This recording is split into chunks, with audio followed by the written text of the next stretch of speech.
My son was doing sleepovers with one of Steven Spielberg's kids. They were buddies, and Steven came over one day and said, "Oh, what do you do?"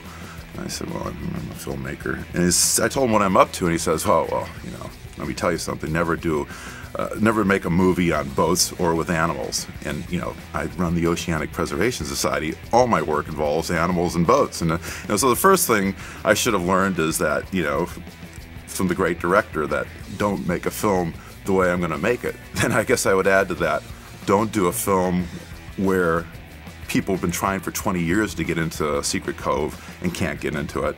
And if you do get in there, there's people that want to kill you. Plus, we had police surveillance on us 24/7. So when I started this movie, we didn't need filmmakers, we needed pirates. The skill sets had nothing to do with movie making. It had to do with courage, it had to do with activism. People that were the best in the world at what they did. Our running joke on the set was, we're all professionals, just not at this. The first thing I did is I did what Steven Spielberg did, and I turned to George Lucas. My first assistant became the head mold maker for Industrial Light and Magic.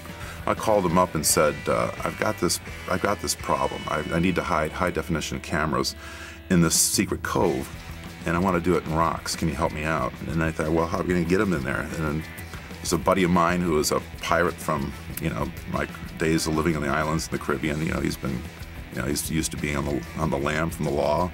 There's a buddy of mine that Simon Hutchins, who was an electronics wizard for the Canadian Air Force, and he invented all these ways that we could hide high-def cameras with remote controls. He made this helicopter that had a gyro-stabilized high-def camera below it. To install the cameras and hydrophones under the water, we didn't know how deep the lagoon was, how the secret cove was, so we had some friends of mine have been working with Mandy Ray Cruikshank and Kurt Crocker, world-class freedivers. Mandy's the world champion freediver. She can go to almost 300 feet on her own power. So basically, we had this sort of Ocean's 11 team go in there and penetrate this lagoon most of the time in the middle of the night. We were working, 20-hour days, easily, day after day after day. We get to the point where we're nearly hallucinating.